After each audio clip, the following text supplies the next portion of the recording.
Bismillahirrahmanirrahim. Assalamualaikum warahmatullahi wabarakatuh. Puji dan syukur kita panjatkan kehadirat Allah Subhanahu wa taala dengan ucapan alhamdulillahirabbil alamin.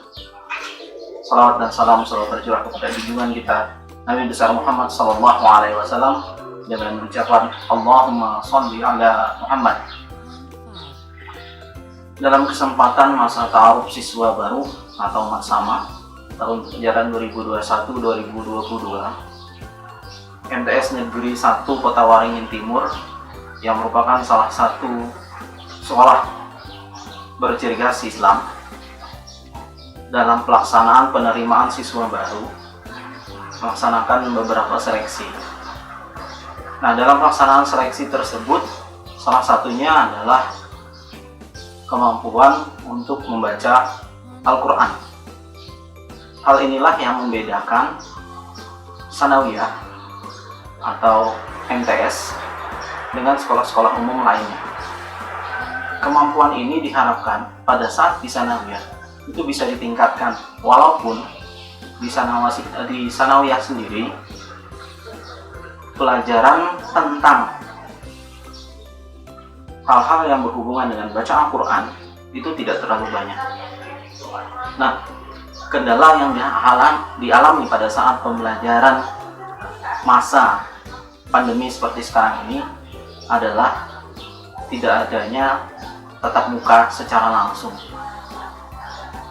Ada hal-hal yang perlu diperhatikan dalam pembelajaran tersebut. Ada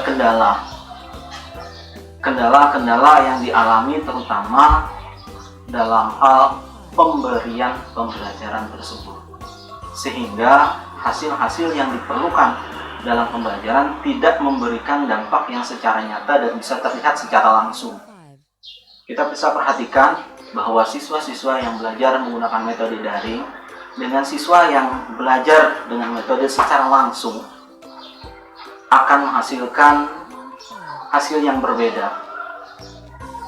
Di sini kita memerlukan kemampuan dalam hal membaca dan berhitung.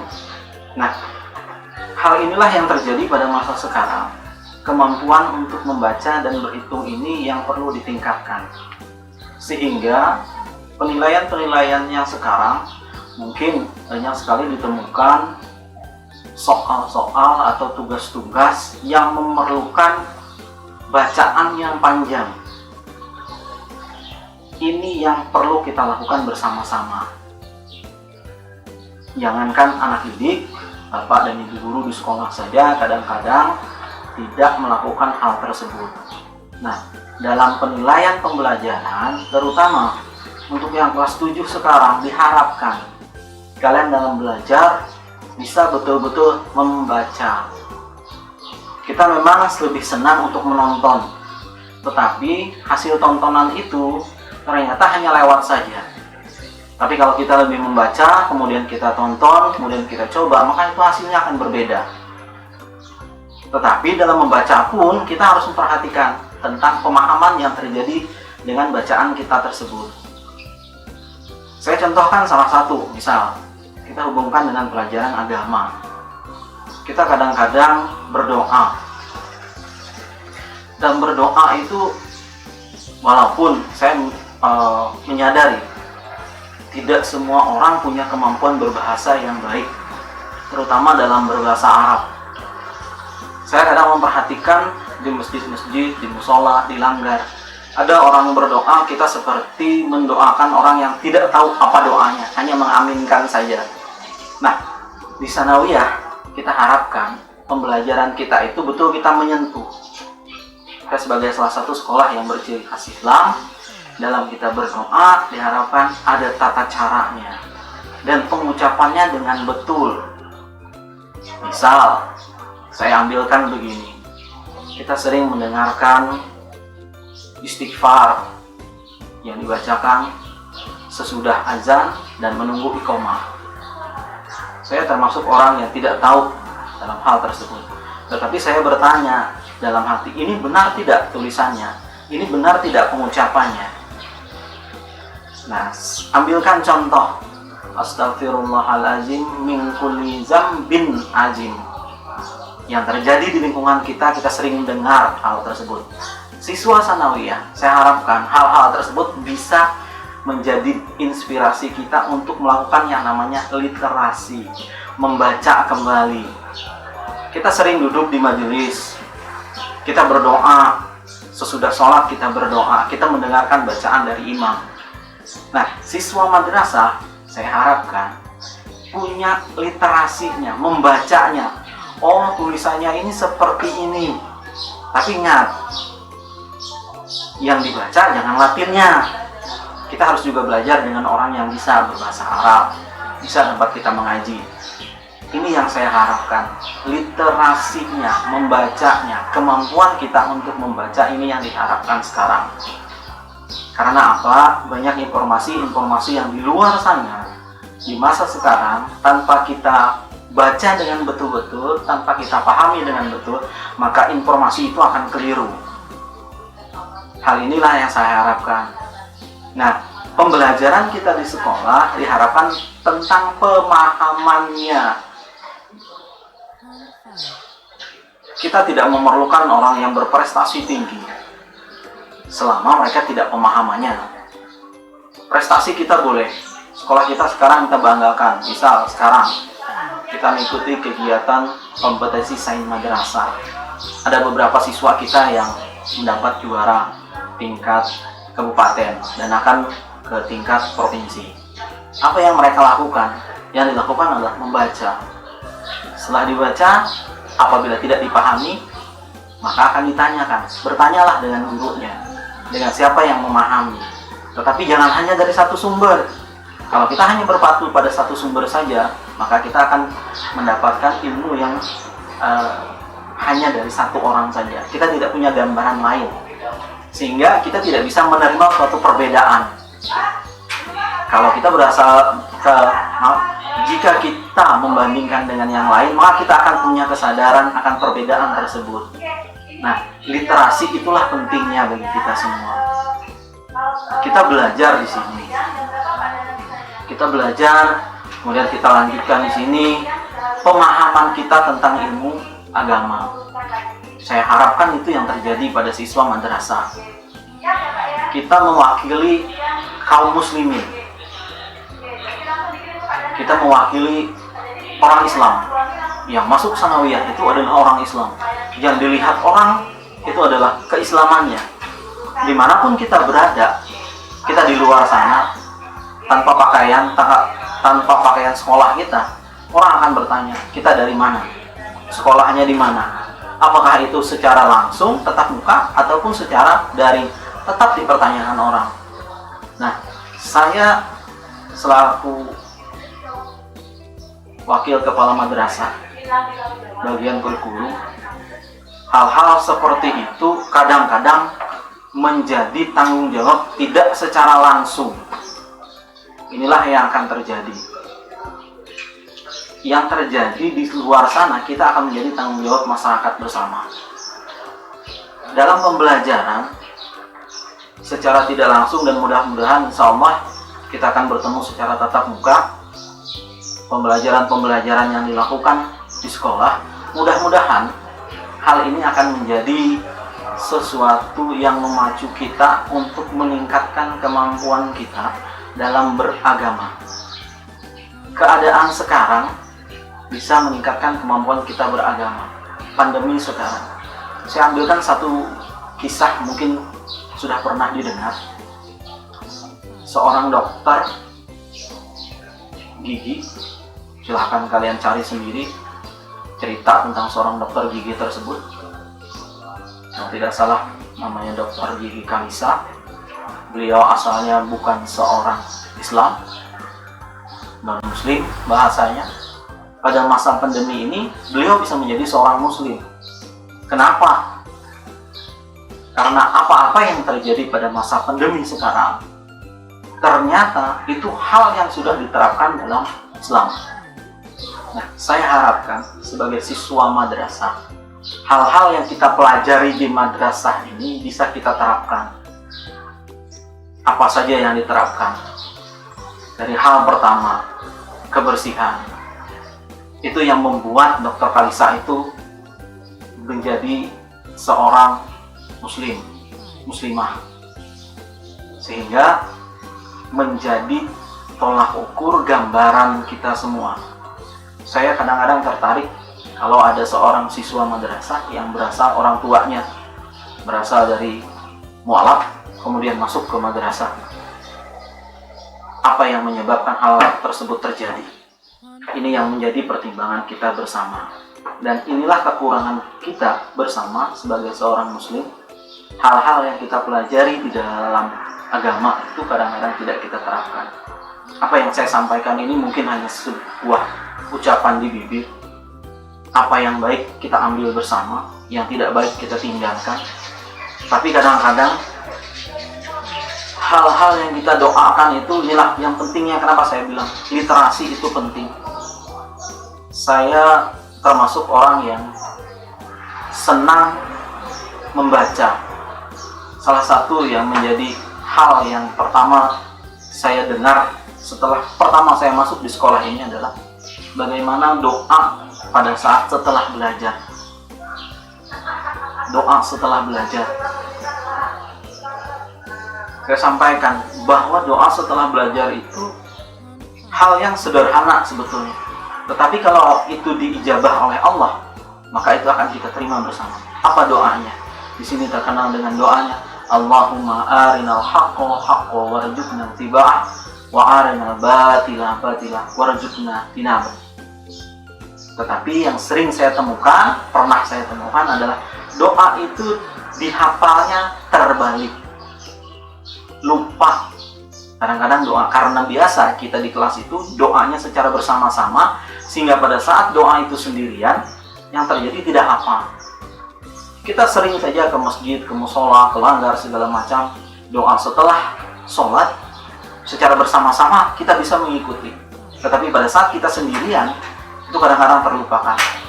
Kemudian, yang kita ucapkan itu, betul atau tidak? Merubah arti atau tidak? Nah, inilah yang perlunya literasi kita. Saya ceritakan begini, pernah suatu kejadian, madrasah ini punya kegiatan. Setiap Jumat diadakan pembacaan surah Yasin.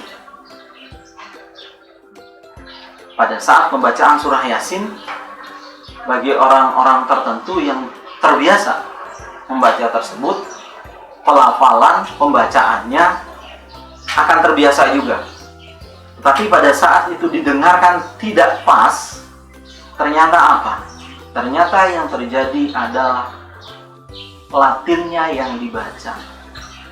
Nah, itulah yang saya harapkan di Sanawiyah ini akan muncul orang-orang yang punya kemampuan yang bisa diandalkan untuk hal-hal tersebut.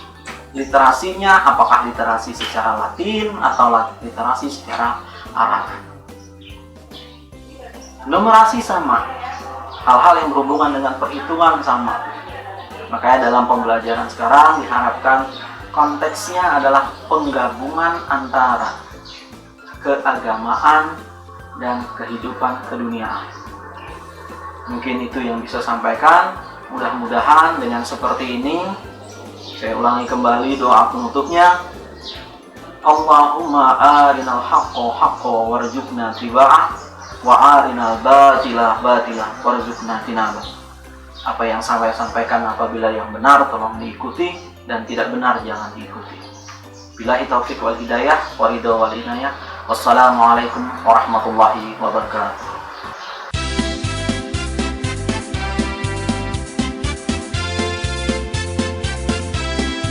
Bismillahirrahmanirrahim. Assalamualaikum warahmatullahi wabarakatuh. Selamat pagi anak-anakku semua, siswa-siswi baru peserta Matsama. Gimana? Apa kabar kalian? Alhamdulillah.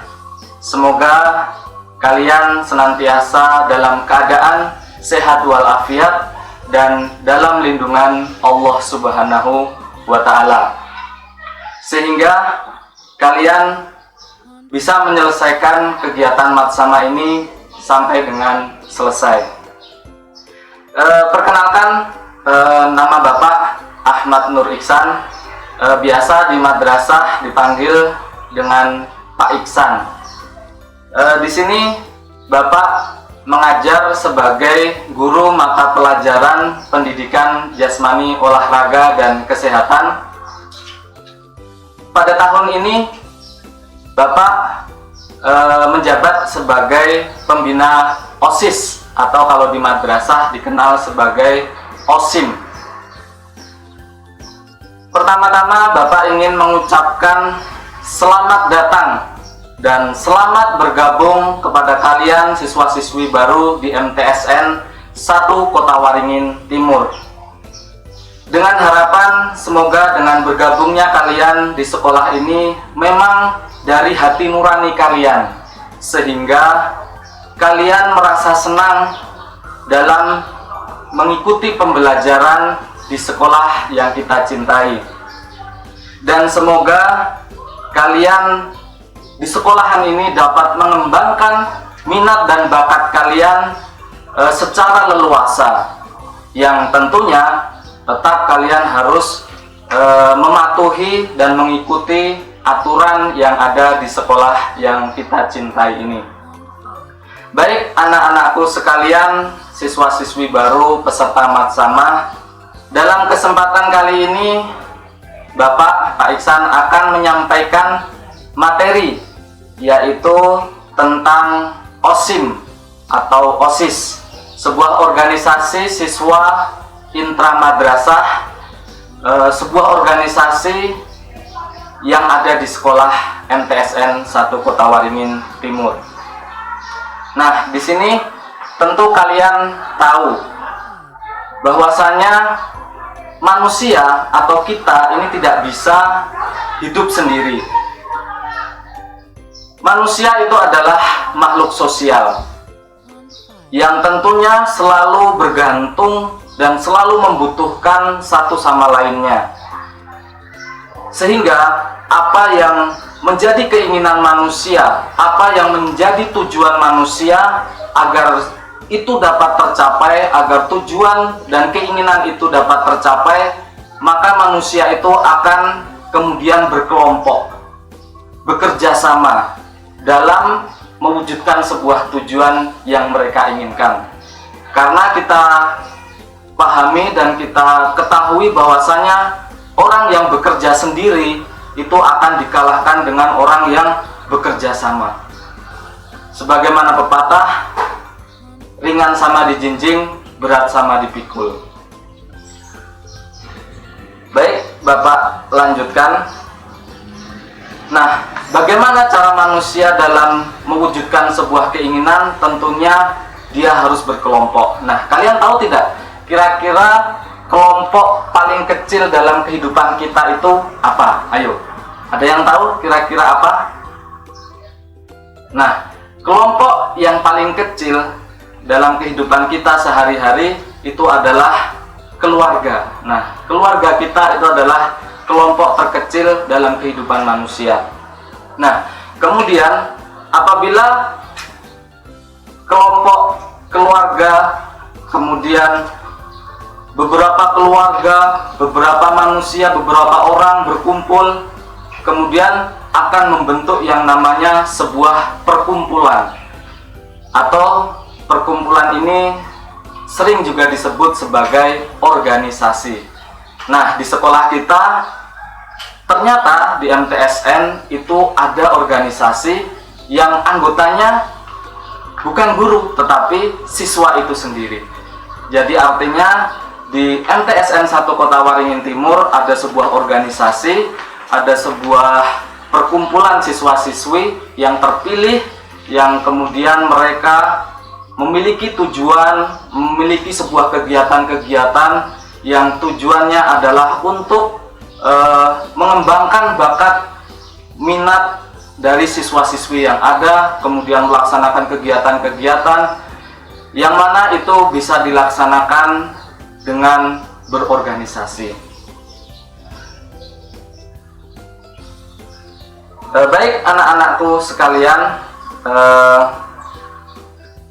kalian sudah tahu sedikit tentang organisasi yang barusan Bapak jelaskan. Nah, nanti Bapak akan jelaskan secara lebih gamblang lagi Oleh karena itu, jangan kemana-mana, tetap stay tune, tetap berada di video ini, karena selanjutnya Bapak akan melanjutkan materinya tentang organisasi OSIM yang ada di Madrasah Sanawiyah Negeri Kota Waringin Timur. Silahkan kalian menyaksikan video berikut ini.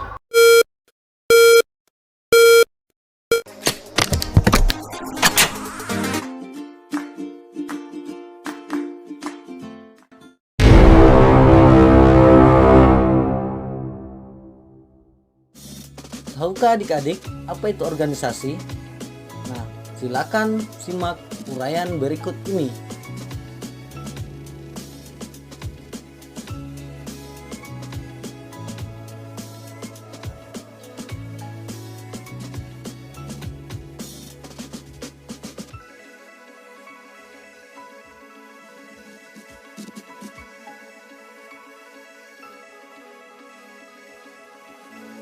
Tahukah kalian apa fungsi atau tugas dari unsur-unsur organisasi tersebut? Silakan simak penjelasan di bawah ini.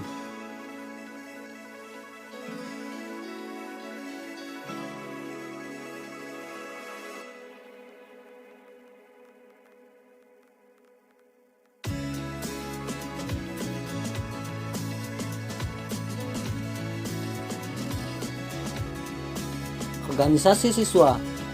Organisasi siswa intrasekolah atau disingkat dengan OSIS adalah organisasi siswa yang berada di lingkungan sekolah yang anggotanya terdiri dari para siswa yang bekerja sama dalam aktivitas untuk mencapai tujuan, mewujudkan program kerja organisasi, program kerja OSIS yang dibuat oleh para pengurus OSIS melalui musyawarah OSIS bersama dengan MPK dan pembina OSIS atau urusan kesiswaan.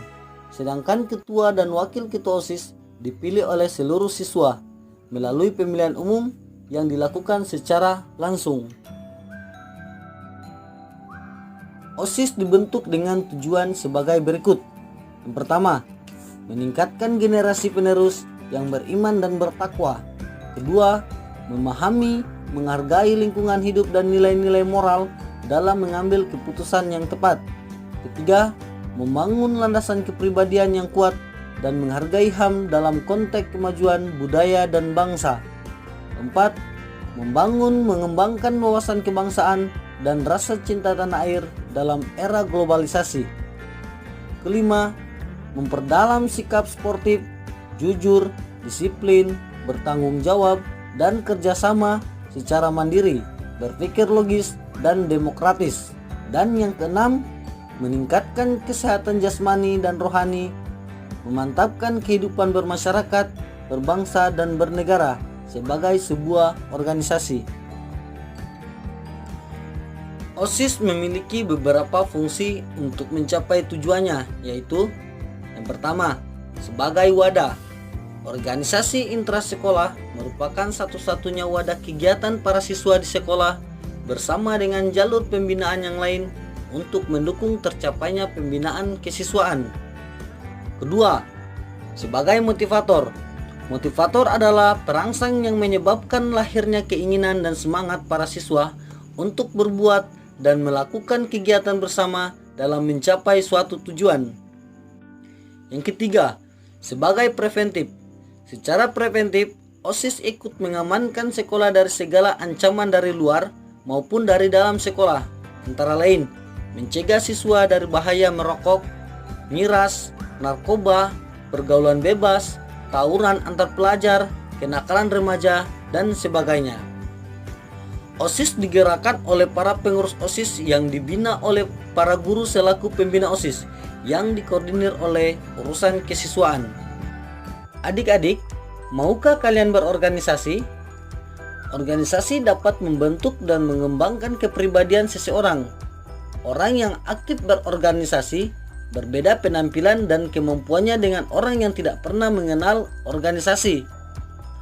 Ada beberapa manfaat yang diperoleh oleh orang yang ikut berorganisasi, antara lain: 1. Menumbuhkan rasa kebersamaan. 2. Memperkuat tali persaudaraan. 3. Menebarkan rasa tolong-menolong. 4. Memperkaya informasi. 5. Meningkatkan kualitas pribadi. 6. Membangkitkan semangat juang. 7. Mengurangi sifat egois. 8. Meningkatkan kemampuan bersosialisasi. 9. Belajar berbicara di depan umum. Dan 10. Belajar manajemen organisasi.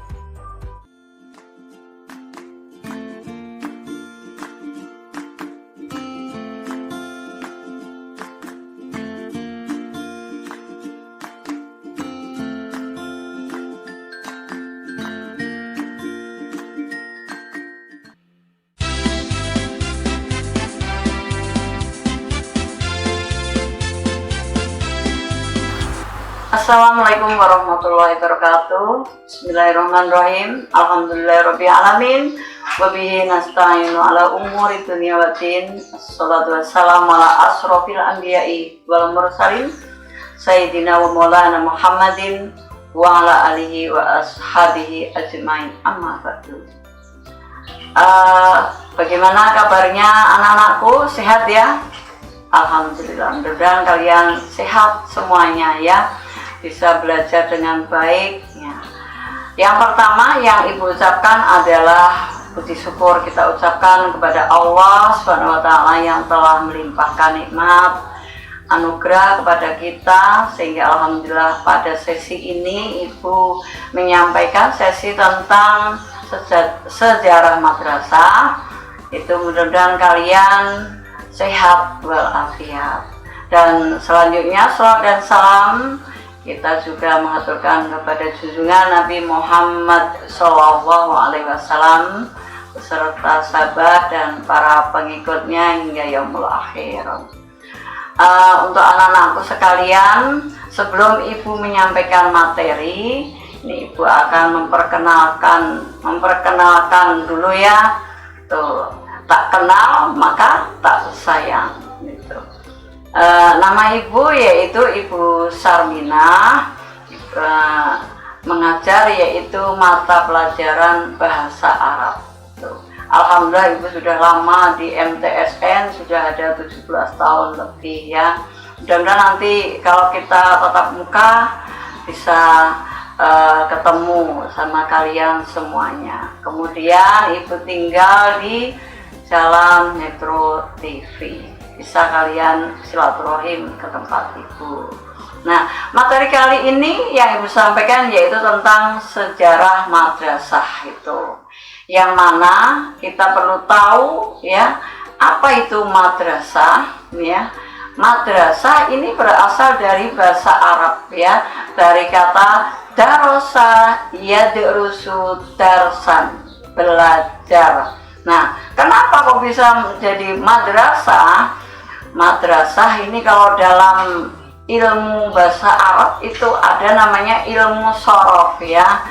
Madrasah itu namanya isim alat yang berarti tempat untuk belajar yang bernama sekolah.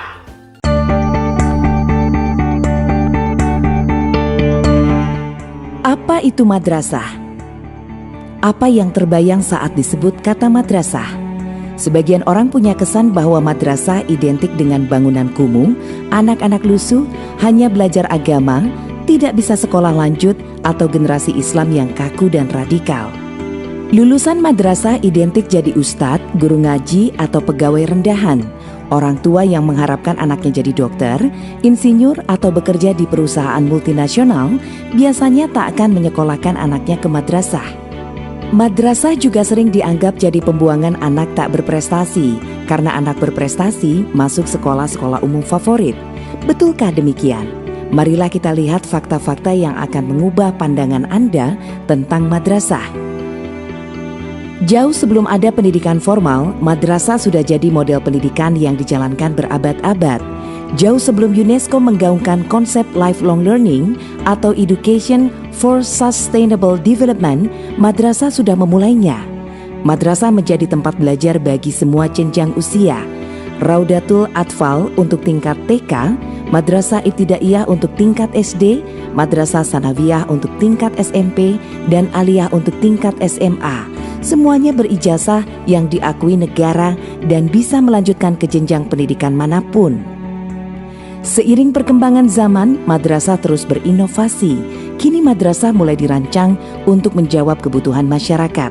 Untuk mengatasi kelangkaan ulama, dibuatlah madrasah keagamaan.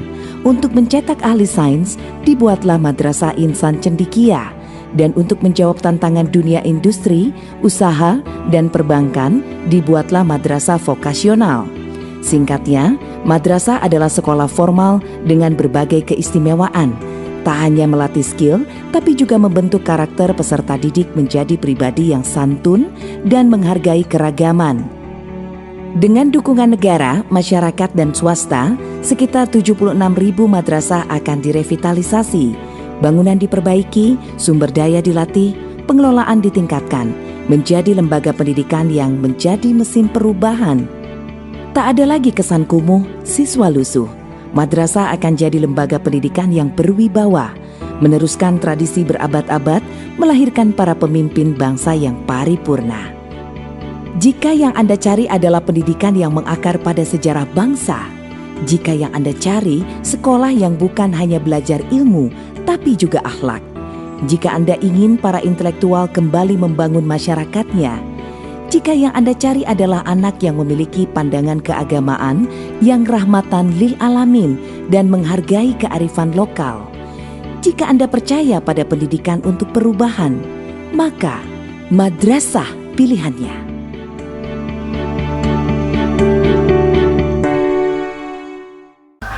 Pada sesi ini Ibu akan menyampaikan yaitu materi tentang sejarah madrasah. Kalian tahu apa itu madrasah? Nanti akan Ibu sampaikan. Tapi sebelumnya Ibu sampaikan kepada kalian selamat ya buat kalian semuanya sudah masuk di madrasah. Dalam hal ini adalah MTSN 1 Kota Waringin Timur. Ibu ucapkan selamat. Mudah-mudahan dari kalian menuntut ilmu di MTSN ini kalian bisa mendapat pengalaman yang luar biasa, kemudian mendapat ilmu yang bermanfaat, baik itu ilmu agama maupun ilmu lainnya.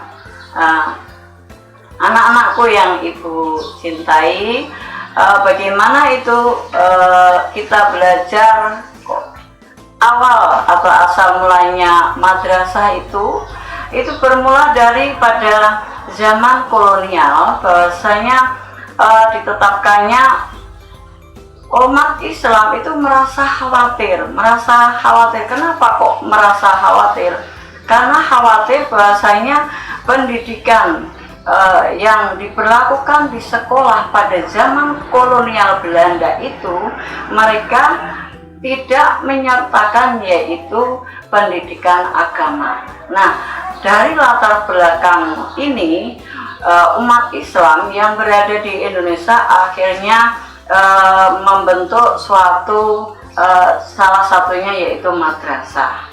Nah, untuk perkembangan madrasah ini, perkembangan madrasah yang ada di Indonesia itu dibagi menjadi 3. Yang pertama yaitu pada zaman kolonial, kemudian pada zaman atau pada masa Orde Lama, kemudian yang ketiga yaitu pada masa Orde Baru. Nah, kita lihat yang pertama yaitu pada masa kolonial. Pada masa kolonial ini pendidikan Islam, mereka anak-anak itu belajar pendidikan Islam itu cukup di pesantren saja itu, atau mungkin di surau-surau.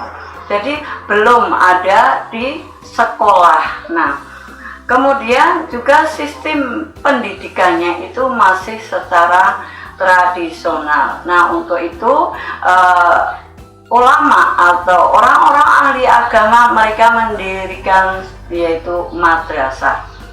Salah satu contohnya yaitu madrasah yang pertama didirikan di Indonesia yaitu Madrasah Abadiyah. Madrasah Abadiyah ini didirikan di Kota Padang. Kalian tahu ya mana itu Padang? Sumatera Barat. Itu didirikan oleh seorang alim, seorang yang ahli agama yaitu Syekh Abdul Ahmad itu pada tahun 1909. Selanjutnya pada tahun 1910 juga didirikan yaitu Madrasah School. Nah, school juga sekolah ya. Itu Madrasah School di mana? Di kota Padang juga, di Batu Sangkar. Nah, didirikan oleh seorang alim jua yang bernama Syekh Muhammad Thoib Umar. Itu tahun 1910. Selanjutnya tahun 1912 itu didirikan Muhammadiyah. Di mana itu Muhammadiyah? Di Yogyakarta. Siapa yang mendirikan? Yaitu Kiai Haji Ahmad Dahlan. Nah, dalam pendidikan yang diterapkan oleh Kiai Haji Ahmad Dahlan ini yang bernama Muhammadiyah itu sudah digabungkan antara pendidikan Islam dengan pendidikan umum. Itu awal mulanya tahun 1912. Kemudian di Jakarta ada juga yaitu namanya Madrasah Al-Irsyad. Itu sudah mulai didirikan oleh Syekh Ahmad Sukarti.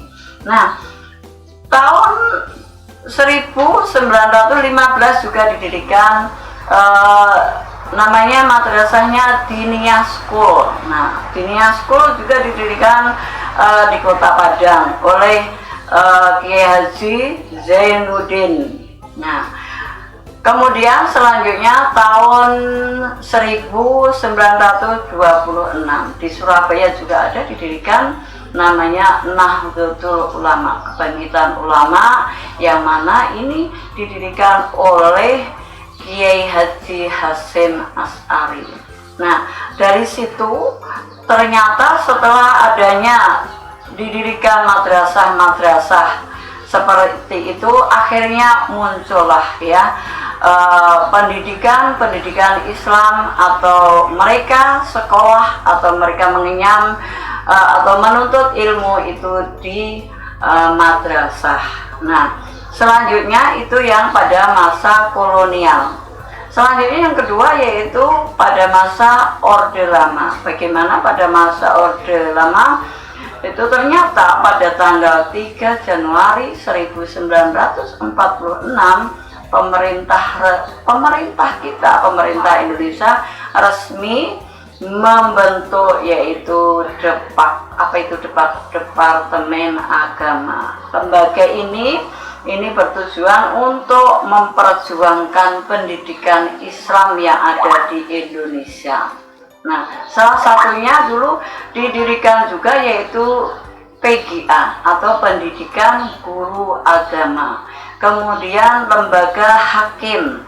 Nah, tujuannya apa? Yaitu untuk mencetak tenaga profesional dalam bidang keagamaan. Itu pada masa Orde Lama. Kemudian yang ketiga yaitu pada masa Orde Baru. Pada masa Orde Baru ini alhamdulillah pemerintah sudah sudah berusaha untuk mengintegrasikan antara pendidikan Islam dengan dalam pendidikan nasional.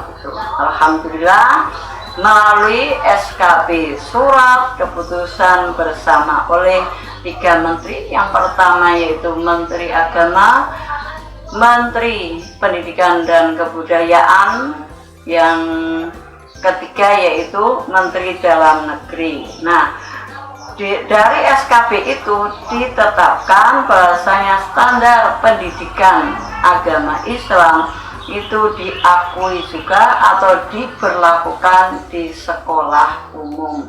Nah, jelas ya, mudah-mudahan kalian semuanya bisa memahami apa yang Ibu sampaikan ini. Ternyata dari sekolah atau pendidikan agama Islam itu sudah diberlakukan di sekolah, atau mungkin sudah dilegalkan adanya madrasah itu, lulusannya itu bisa melanjutkan ke sekolah umum. Ya, seperti kalian MTSN ya, MTS, Madrasah Sanawiyah. Nanti kalau kalian tuh sudah lulus, bisa kalian itu sekolah di SMK atau mungkin SMA atau bisa juga MAN. Nah, itu bisa. Nah, kemudian mereka nanti yang sudah lulus MAN itu ya, MAN, yang mana MAN itu Madrasah Aliyah, juga termasuk ibaratnya yang banyak sekali belajar pendidikan agama, juga bisa. Mau meneruskan di jenjang selanjutnya itu perguruan tinggi yang negeri yang umum bisa, seperti Universitas Gadjah Mada yang ada di Yogyakarta. Kemudian kalau kita misalnya dekat di sini di Unpar, di Universitas Palangkaraya bisa juga, di Unlam di Banjarmasin bisa juga. Nah, atau mungkin di UIN, Universitas Islam Negeri bisa juga. Nah, itu alhamdulillah ya. Nah, itu yang Ibu sampaikan. Kemudian yang perlu Ibu sampaikan lagi yaitu tentang jenjang dalam artian jenjang madrasah yang perlu kalian ketahui. Yang pertama yaitu RA, yaitu Raudhatul Atfal, itu yang diakui. Apa itu Raudhatul Atfal? Itu sekolah TK. Nah, tingkat TK itu kalau di madrasah namanya Raudhatul Atfal. Nah, kemudian yang kedua, tingkat selanjutnya Madrasah Ibtidaiyah. Nah, Madrasah Ibtidaiyah itu setara dengan SD. Nah, jelas ya, seperti kalian kemarin ada yang dari SD, kemudian ada juga yang dari MIN, atau mungkin ada juga yang dari MI. Nah, itu tingkatannya. MI itu adalah tingkatan SD. Kemudian yang ketiga yaitu tingkatan MTS, Madrasah Sanawiyah. Seperti kalian ini ya, tingkatannya yaitu tingkatan MTS atau setingkat juga dengan SMP. Dan yang keempat yaitu tingkatan Madrasah Aliyah, Madrasah Aliyah atau tingkatan SMA. Kemudian yang kelima itu adalah Madrasah Diniyah. Apa itu Madrasah Diniyah?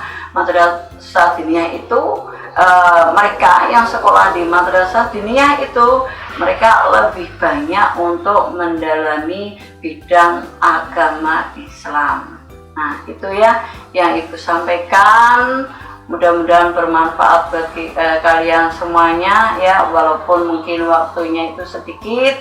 Dan mudah-mudahan kalian nanti ya setelah dari MTS kalian bisa melanjutkan ke MAN, bisa SMA, insya Allah bisa ke mana lagi, ke SMK, itu mudah-mudahan bisa. Pokoknya kalian yang penting sudah masuk di MTS, rajin-rajinlah belajar ya. Kun aliman wala takun jahilan. Jadilah orang yang pintar ya, jangan jadi orang yang tidak pintar alias bodoh, itu jahil itu. Nah, itu yang Ibu sampaikan. Mudah-mudahan bermanfaat buat kalian semuanya. Sampai di sini aja. Aktafi hadzal kalam. Ila liqa. Wassalamualaikum warahmatullahi wabarakatuh.